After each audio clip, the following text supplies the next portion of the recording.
So today's video is going to look at non-Mendelian genetics. These are essentially inheritance patterns that are not that nice, simple, complete dominance that we already looked at. For example, if I had a big A, little a, then it would look like the dominant trait. These are not quite that straightforward. So we'll look at kind of what each one of these are, what codominance, incomplete dominance, and sex-linked are, as well as some examples of each one. Let's start with codominance, which is also sometimes referred to as multiple alleles.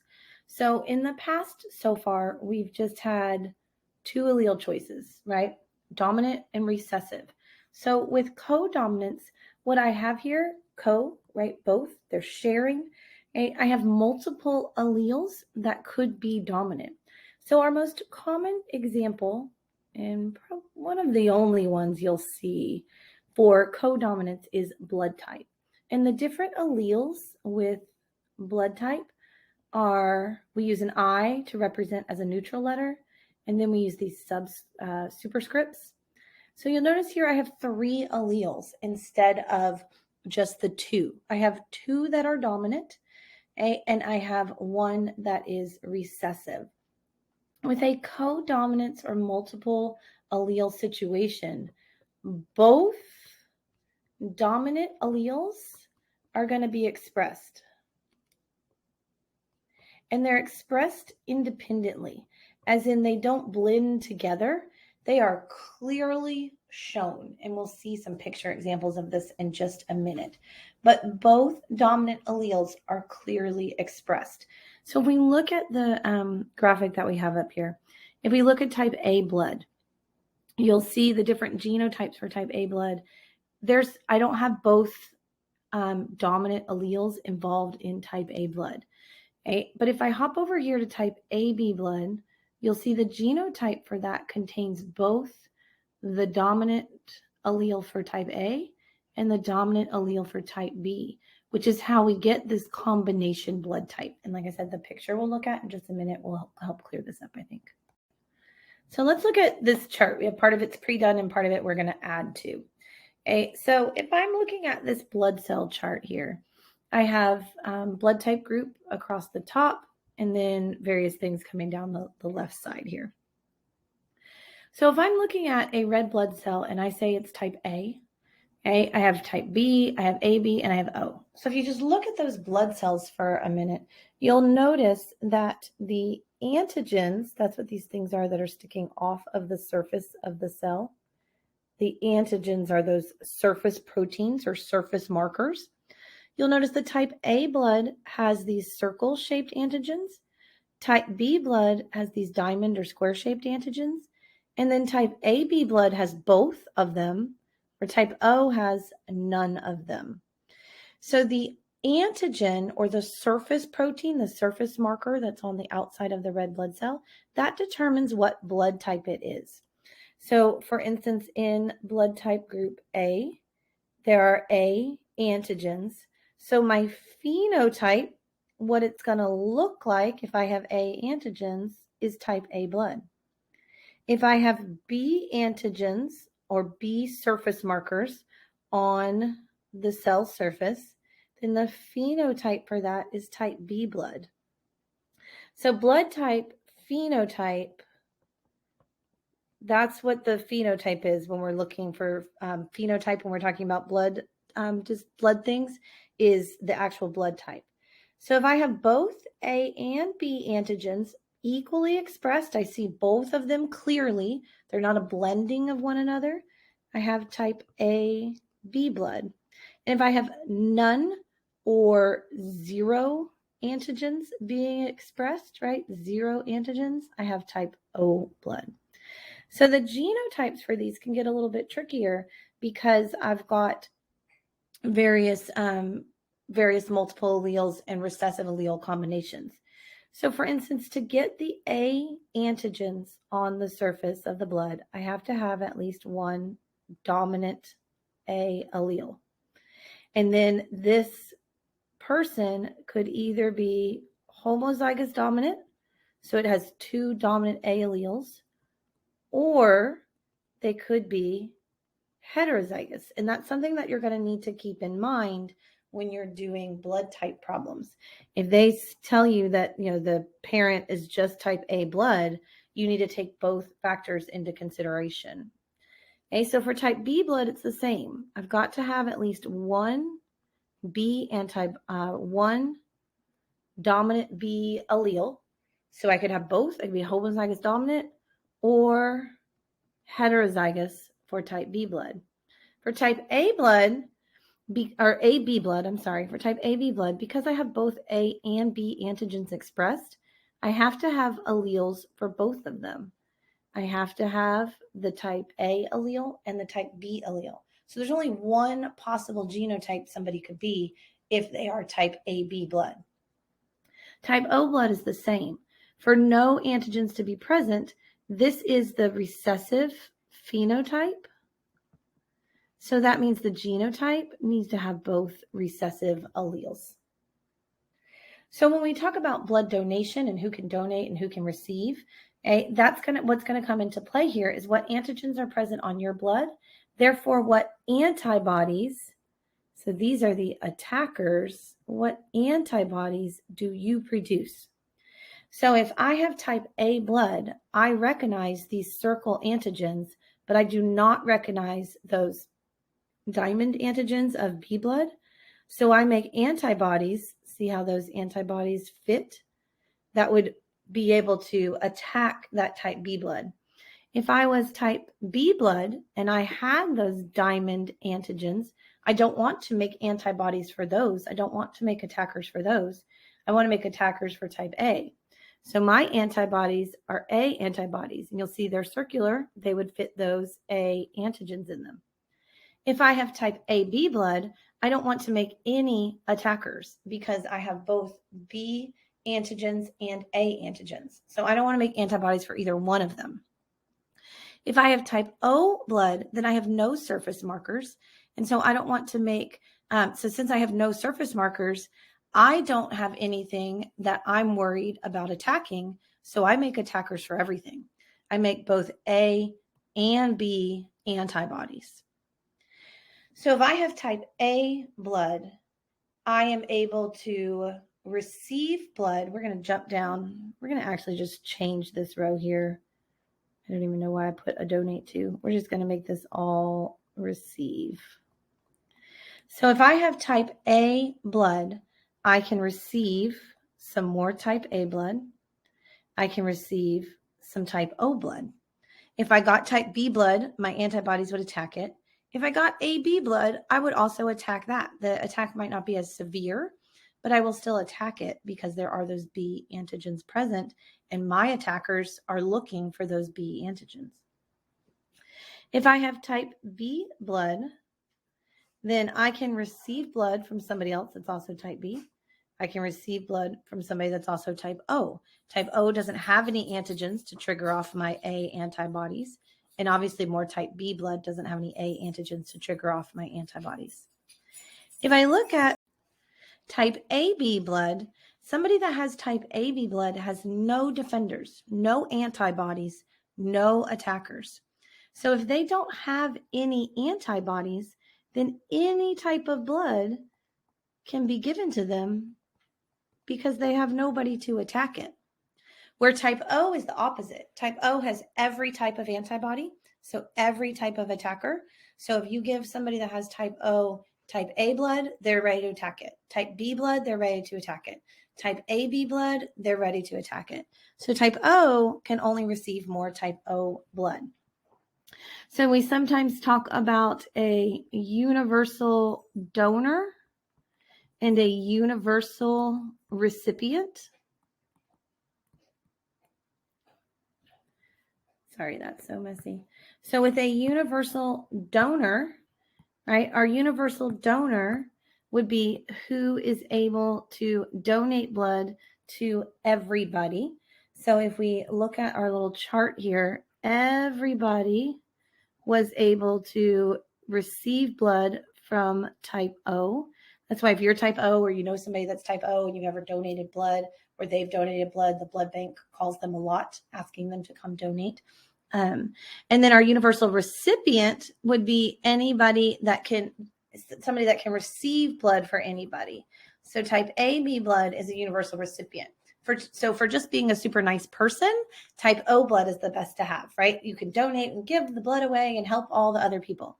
If you're injured and you need to receive blood, type AB blood would be the best for you to have because you can receive blood from anybody. You're a universal recipient. Okay, let's look at some Punnett squares and how we would apply this. Okay, so we've got a man with type AB blood. So as soon as we see type AB blood, we need to jump to the fact that we know that they've got to have an A allele and a B allele. Married to a woman that also has type AB blood. Okay, so we know that. What blood types will their children be and in what proportion? Okay, well, a question like this is asking me to predict genetic outcomes. Therefore, I need a Punnett square. So I take the gametes of one parent, put them on the top, gametes of the other parent, put them on the side. Now, when I combine these, I can see the different possibilities of blood types that their children could have. So they could have children with all blood type possibilities except for type O. So they could have A, B, and B, and the proportion would be 1/4, 2/4, 1/4, or a 1-to-1 situation. Okay, let's look at the second one. Man who has type B blood, and it gave us our genotype. So we know that this guy is dominant, homozygous dominant. Married to a woman with type O blood. Type O is recessive, so the only way I get the recessive phenotype is to have the recessive genotype. What blood type will their children have? So again, I'm predicting, so I need a Punnett square. So we'll put one on the top, one on the side. Hopefully you've noticed that all four squares are going to end up being the same. So the only blood type that their children could have is type B. So looking at the last one, a woman with type A blood is claiming that a man with type AB blood is the father of her child, who is also type AB. Could that man be the father? So let's look. We know the dad is dominant has both dominant alleles. We know the mom has at least one dominant. Remember, she could have one recessive or she could have a second dominant. And the child is going to have to be able to get both. So what we know for sure is that this had to come from dad, right? That the dominant B allele had to come from dad. There's no way mom can have that. Okay, so really we just need to determine, could the mom have donated this big I allele here? Okay, and just by looking at her genotype, we know she could have. So yes, he could be the father. We could draw out the whole Punnett square, okay, but we don't necessarily need to. So now let's switch to incomplete dominance. Incomplete dominance does look almost like a blending. When the dominant and the recessive allele come together, although it's not fully recessive, it ends up looking like a blending. So as we look at these images here, kind of comparing codominance to incomplete dominance, right? In this incomplete dominance, it ends up looking like a blend, where with codominance, I distinctly see both colors in these cows, right? Spots, stripes, but I distinctly see both. That's going to be your big difference in codominance versus incomplete dominance. So you'll need to be reading the problems. It'll usually tell you this is codominant, this is incomplete dominant. With some exceptions, it will expect you to know. For instance, it will expect you to know blood type is codominant. So let's look at some examples here. Coat color in mice is incompletely dominant. So see, it told me here. Yellow and white colored mice are homozygous, while cream colored mice are heterozygous. If two cream colored mice mate, so we were told that they were heterozygous. Let's make that a distinct.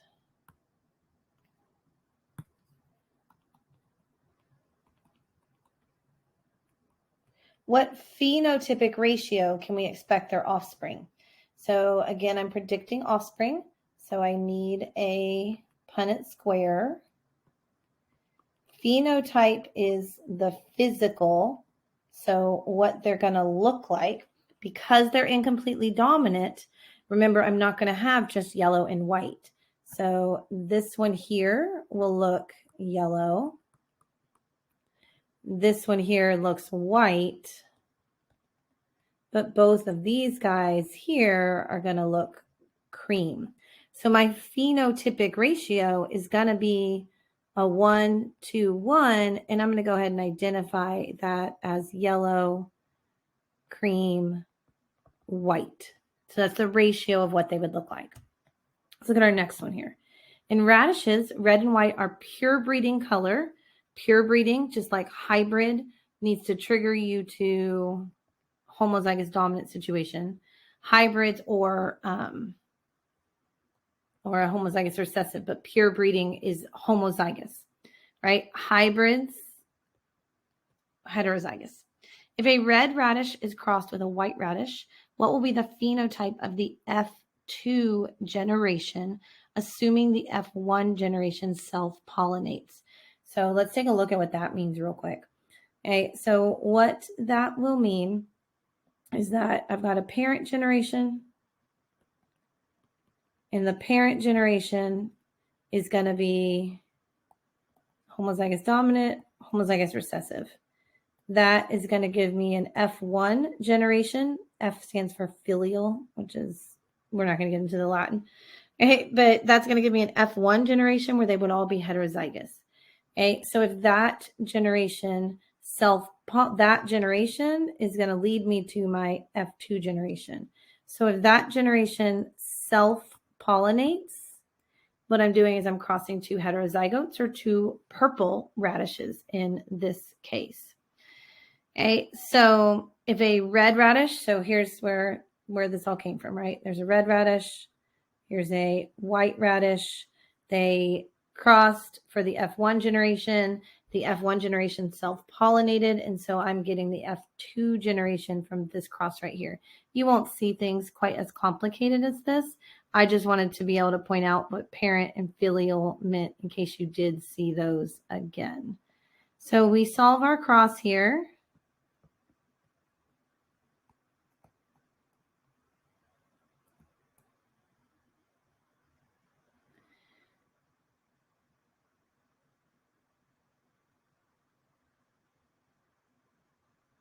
And the phenotype of the F2 generation, I'm going to have all phenotypes present: red, purple, and white. So that's what incomplete dominance will look like. Sex-linked traits are going to bring in those X and Y chromosomes. So just a reminder, remember we have in humans, we have 23 pairs of chromosomes. Pair 23 are those sex chromosomes, right? Females have XX, males have XY. So when a male and a female have a child, right, the female child got one X from their mother and one X from their father. A male child gets one X from the mother and the Y from the dad. Now, these two X's could be different. Therefore, the male child in reality, let's call this X1 and X2. The male child in reality has two options, right? And the female child has two options, right? She could have X1 from the mom or X2. This becomes important when we talk about sex-linked traits. Most sex-linked traits, and the ones that we are going to talk about, are going to be on the X chromosome. So for these sex-linked traits, it will be easier for males to express them. So these traits are going to be way more common in males. And the two that we're going to talk about the most will be hemophilia and color blindness. So file those two away as traits that are sex-linked: hemophilia and color blindness. Because we are going to be talking about sex-linked recessive traits, like always, we have to have two, the females will have to have two of the recessive alleles to express the trait, where the male now is only going to have one because they only have one X chromosome. So we kind of look at this diagram here of these parents. So this mother is a carrier. So she does not express it. She does not have hemophilia. The father does not have hemophilia. So their options for their sons, right? Remember, the Y chromosome in a son has to come from dad. He's the only one that can pass it on. So their sons could get either one of mom's X chromosomes. So if the son gets the X chromosome that has hemophilia on it, that child has hemophilia because the X and the Y chromosome are different. So all it needs is just the one X. The daughters, they get one X chromosome from their dad for sure. And if their dad doesn't have hemophilia, then we know that that's a solid X chromosome. And then the mom, the daughter, could be a carrier or not have it at all. For a female to have a sex-linked trait, a sex-linked recessive trait, the dad has to have it.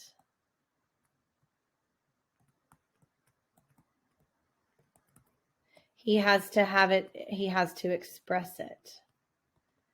Mom can be a carrier, right? So mom could be a carrier, and if dad has it, they could get two bad X chromosomes or two X chromosomes with the gene for the disorder. Let's look at some examples. So these are going to get a little bit trickier too, because you're going to have to bring in your X and Y chromosomes. So a female has chromosomes XX, male has XY. Sex-linked inheritance genes are carried on the X chromosome, usually recessive.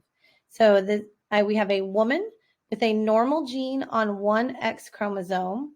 She won't be colorblind, but she is a carrier. So again, ding, ding, ding, ding.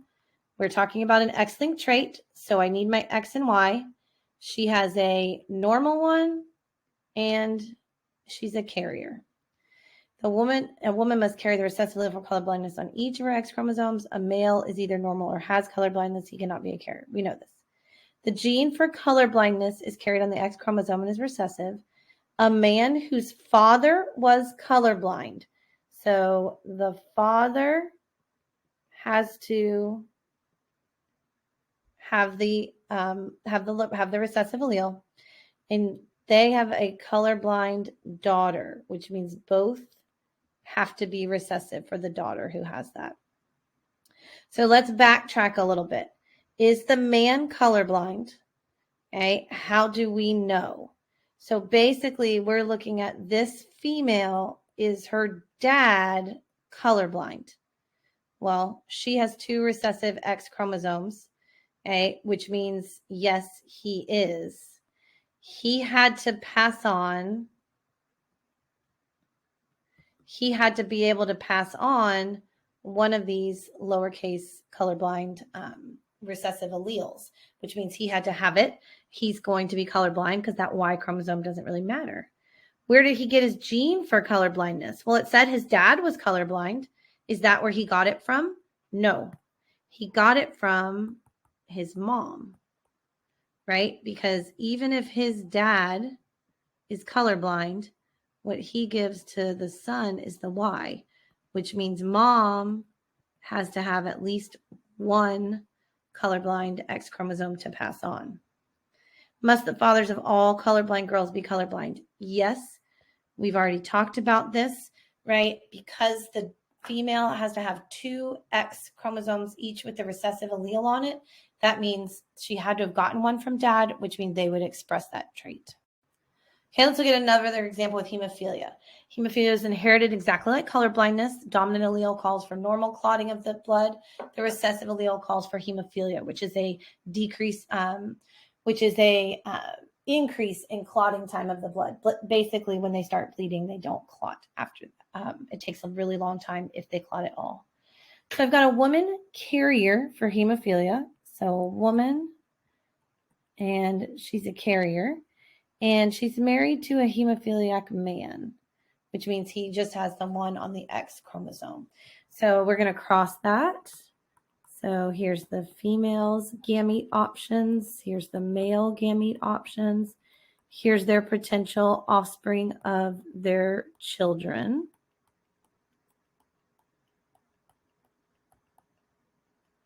What fraction of the offspring will be carrier females? So I've got two things that I want to happen at the same time right now.